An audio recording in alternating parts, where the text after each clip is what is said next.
अगर भाजपा का मुद्दा रोजगार होता तो सीएम योगी आदित्यनाथ रोजगार पे बात करते, ना कि वो अब्बाजान का बयान देते। प्रधानमंत्री नरेंद्र मोदी जी का मुद्दा अगर रोजगार का होता तो प्रधानमंत्री नरेंद्र मोदी जी वहाँ खड़े होकर ताले वाले की कहानी नहीं सुनाते। एक आपने सुना होगा बचपन का प्यार, समझ रहे हैं, ये इनका बचपन का रिश्ता है, जहाँ जाते हैं इनका बचपन का रिश्ता निकल आता है। लालू यादव हैं, जेल की सजा काटी लेकिन भारतीय जनता पार्टी का दामन नहीं थामा। आजम खान है, जेल की सजा काटी लेकिन भारतीय जनता पार्टी का दामन नहीं थामा।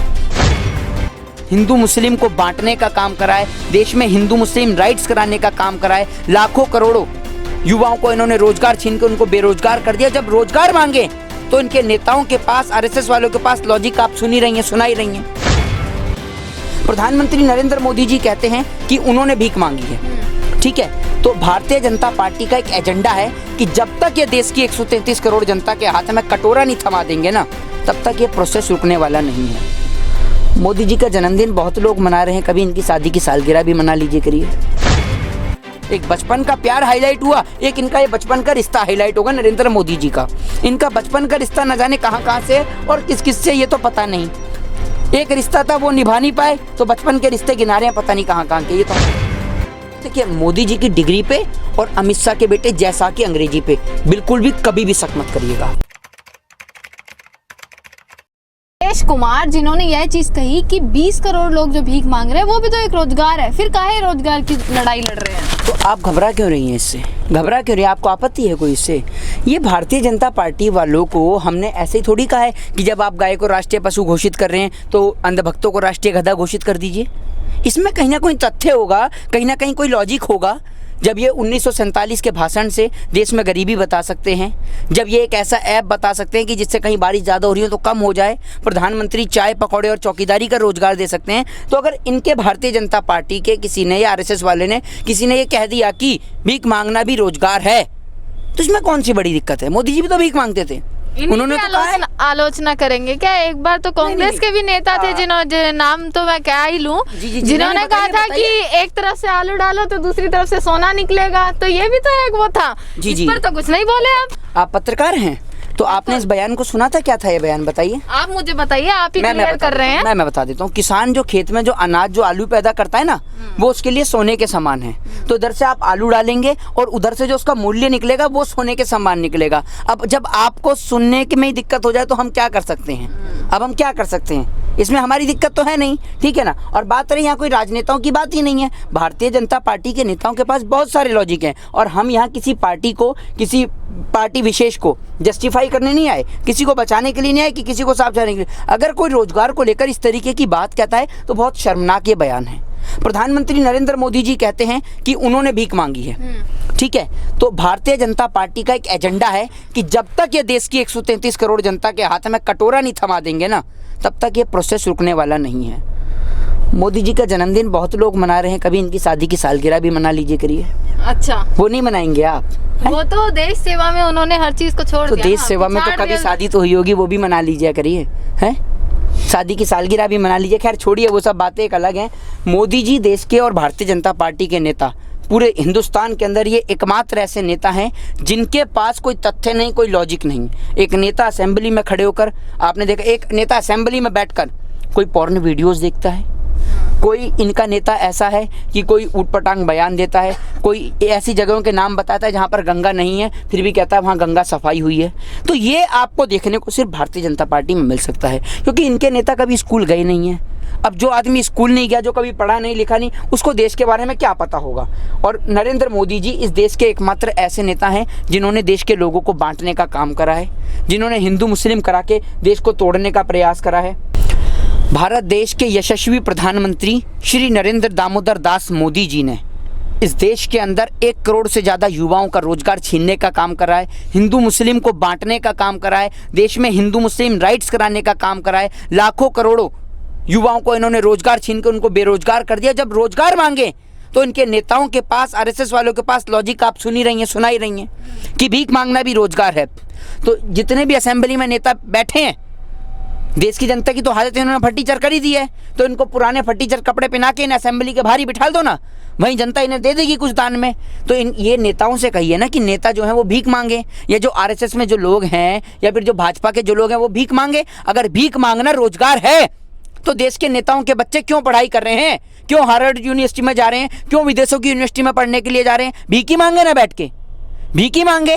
और नौबत तो आपने लाई दी लोगों की भीख मांगने की। आज लोगों के पास खाने को रोटी नहीं है, तन पे पहनने को कपड़ा नहीं है, मकान नहीं है, तो लोग तो भीख मांग ही रहे हैं और आपने उसको रोजगार बता ही दिया है। तो इनको अगर राष्ट्रीय अंधभक्तों को राष्ट्रीय गधा घोषित कर दिया जाए ना तो इसमें भी कोई बड़ी बात नहीं है। ये मूर्खता का अपना सबसे बड़ा प्रमाण दे रहे हैं और परिचय दे रहे हैं। क्या इस तरीके की बात लोकतंत्र में माना विचारों को व्यक्त करने की आज़ादी है, लेकिन क्या इस तरीके का बयान आपको लगता है कि ये एक अच्छा बयान है? ये देश के युवाओं को डिमोलाइज करने का, उनके देश के युवा जो पढ़ रहे हैं, एक रिक्शा चलाने वाला जो मेहनत मजदूरी करके अपने बच्चे को पढ़ाता है, उस पिता के हौसले को डिमोलाइज करने का, उसको तोड़ने का, ये इन्हों का एजेंडा है। क्या आज उसके पिता के दिल पे क्या ठेस पहुंच रही होगी कि मैंने अपने बेटे को पढ़ाया, क्या भीख मांगने के लिए पढ़ाया? सरकार और भारतीय जनता पार्टी और आरएसएस वाले इस तरीके के शर्मनाक बयान दे रहे हैं जो देश के नेताओं को शर्मसार कर रहे हैं। ऐसे नेता जिन्हें पढ़े लिखे नहीं है, अनपढ़ जाहिल गवार नेता हैं, इनको तो बिल्कुल तमीज नहीं है। इन भाजपा के गवारों को पहले स्कूल भेजना चाहिए, इन्हें पढ़ाना लिखाना चाहिए। ये सुबह सुबह आरएसएस क्यों लगाते हैं? वहीं बैठिए ना, आप भीख मांगिए। भीख मांगना रोजगार है तो क्यों पढ़ा रहे हैं भाई? इतने सारे लोग हैं आरएसएस में, बहुत सारे तमाम लोग हैं भारतीय जनता पार्टी के अंदर, बड़े बड़े नेता आरएसएस से निकले हुए हैं। नरेंद्र मोदी तो खुद आरएसएस में गए हैं। तो भैया मांगिए भीख, आप मांगिए ना भीख।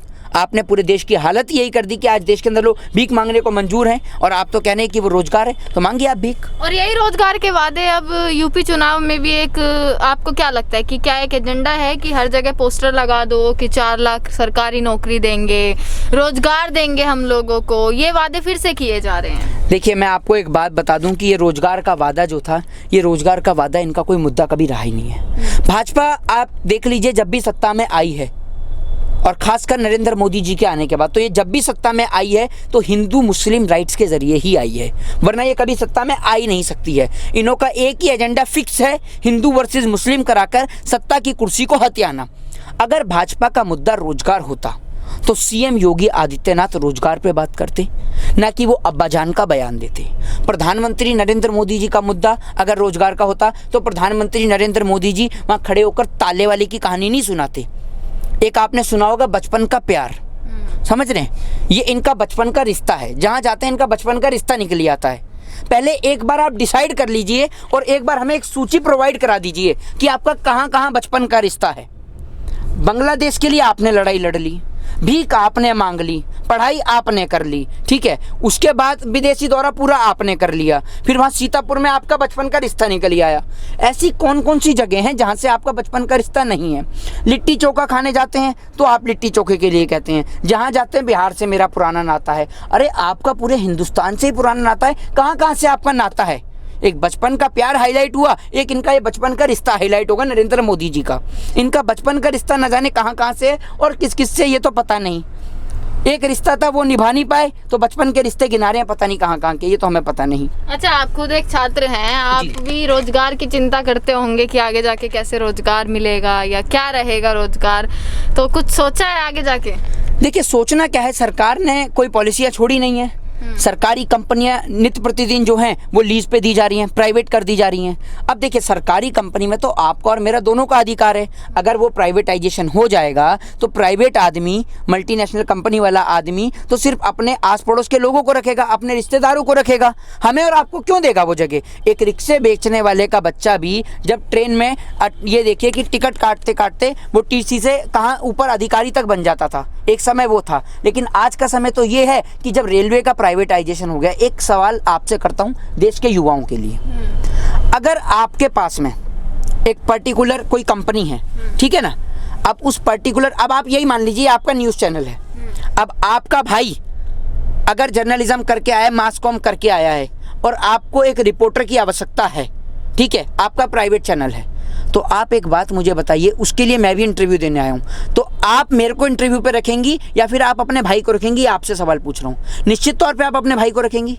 जो बेहतर करेगा उसके। देखिए ये सब कहने में बहुत अच्छा लगता है, देखिए ये सब कहने में अच्छा लगता है, लेकिन आप भी समझती हैं और बखूबी समझती हैं, ऐसा नहीं है। मैंने आप ही के ऊपर रख के इस प्रश्न का जवाब दिया है। तो यही होगा जब सारा कुछ प्राइवेट कर दिया जाएगा, तो बड़े बड़े उद्योगपति हैं जो वहाँ पर मोटा मोटा पैसा देगा, जो उनको रिश्वत देगा, बड़े बड़े उद्योगपतियों को चंदा देगा, जो उनकी कंपनियों में चंदा देगा, और जो उनको रिश्वत खिलाएगा, और जो उनके रिश्तेदार होंगे, सिर्फ वही लोग कंपनी में काम कर पाएंगे। बाकी एक रिक्शा चालक का व्यक्ति कभी भी एक बड़ा ऑफिसर नहीं बन पाएगा अगर सभी चीज़ों को प्राइवेटाइजेशन कर दिया गया तो।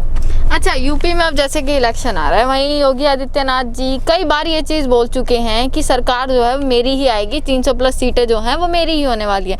कल फिर उन्होंने यही बयान दिया कि 35 साल का रिकॉर्ड टूटने जा रहा है, क्योंकि 35 साल में कभी भी कोई दोबारा मुख्यमंत्री नहीं बना, और ये रिकॉर्ड मैं तोड़ने जा रहा हूँ।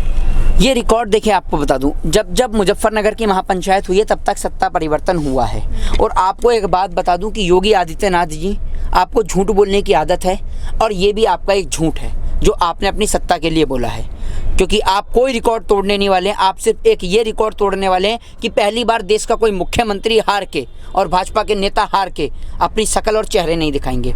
भाजपा के नेता ऐसे हैं जहाँ एम्बुलेंस के अंदर वोट कैसे मिलेगा योगी जी आपको? किस नाम पे मिलेगा? इस नाम पे मिलेगा कि जहाँ एम्बुलेंस में पेशेंट होने चाहिए वहाँ एम्बुलेंस के अंदर दारू की बोतलें निकलती हैं। भारतीय जनता पार्टी के सांसद हैं राजीव प्रताप रूडी, सुना होगा नाम आपने। उनकी एम्बुलेंस के अंदर दारू निकलती हैं, दारू की बोतलें निकलती हैं। तो ऐसे चुनाव जिताएंगे पौवे पिला पिला के, दारू पिला पिला के। ध्यान रखिएगा, देश की जनता से कह रहे हैं कि एक बार इनके दारू और मुर्गे के चक्कर में पूरे 5 साल आपको मुर्गा बनाने के लिए तैयार हैं। तो सोच लीजिए कि एक बार आपको दारू और मुर्गे के इनके झांसे में आकर पूरे 5 साल मुर्गा बनना है, या फिर एक बार इनके दारू और मुर्गे को ठोकर मार के अपने देश को भी बचाना है और अपने बच्चों की नौकरियों को भी बचाना है। ये फैसला उनके जनता के हाथ। अच्छा, एक और आखिरी सवाल मेरा ये है आपसे कि वहीं बीजेपी जो है, सरकार यह कहती है कि हमने अपने नेताओं को इतनी सुविधा दी है, हमारे नेताओं पर हमें इतना विश्वास है, और वहीं वो नेता दूसरी पार्टी ज्वाइन कर लेते हैं। अभी आज का ही एग्जाम्पल आप ले लीजिए बाबुल सुप्रियो का, जिन्होंने अब टीएमसी ज्वाइन कर ली है। जिन लोगों का जमीर जिंदा है वो भारतीय जनता पार्टी छोड़ छोड़ के आ रहे हैं, दूसरी पार्टियों में जा रहे हैं। जिन लोगों का जमीर जिंदा है, मिथुन चक्रवर्ती, सबको पता है कि भाजपा क्यों ज्वाइन करी थी, बेटे के लिए या किसके लिए, वो पूरा देश जानता है। भारतीय जनता पार्टी का एक एजेंडा फिक्स है। ये पहले, अगर आप इनकी बुराई करते हैं, आप इनको तकलीफ में डालते हैं, तो पहले ये आपको तकलीफ में डालेगी, आपके ऊपर सीबीआई के जरिए, ईडी के जरिए, रॉ के जरिए और तमाम सरकारी संस्थाओं के जरिए आपको प्रेशराइज करेगी। उसके बाद में इनके पास, आपके पास सिर्फ एक ही ऑप्शन बचेगा, या तो आप इनकी पार्टी को ज्वाइन करो वरना आप जेल जाओ। तो जिन लोगों का ईमान जीवित है उन लोगों ने भारतीय जनता पार्टी का दामन छोड़ा। उसका सबसे बड़ा उदाहरण लालू यादव है। जेल की सजा काटी लेकिन भारतीय जनता पार्टी का दामन नहीं थामा। आजम खान है, जेल की सजा काटी लेकिन भारतीय जनता पार्टी का दामन नहीं थामा। और ऐसे लोगों का ज़मीर आज भी इस देश के अंदर जीवित है। और आपने अभी एक बात करी कि काबिलियत के आधार पर नौकरी मिलती है ना? तो एक बात आप मुझे बताते जाइए और दर्शकों को भी बताते चले जाइए कि अमित शाह के बेटे जय शाह ने कितने साल क्रिकेट खेला? अब आपके पिताजी और मेरे पिताजी तो है नहीं गृह मंत्री, क्या पता आपके पिताजी आगे बन जाएं। अगर आप सरकार की तरफ से काम करें तो बन सकते हैं आपके पिताजी भी गृह मंत्री, कोई बड़ी बात नहीं है। लेकिन हमारे और आपके पिताजी गृह मंत्री नहीं है तो हम नहीं बन सकते, हम नहीं बन सकते बीसीसीआई में सेक्रेटरी। लेकिन अमित शाह जी हैं, उनका बेटा है जय शाह। जय शाह के पिताजी अमित शाह वो देश के गृह मंत्री हैं, इसलिए उनका बेटा बन गया। अब आप ही बता दीजिए कितने साल उन्होंने क्रिकेट खेला।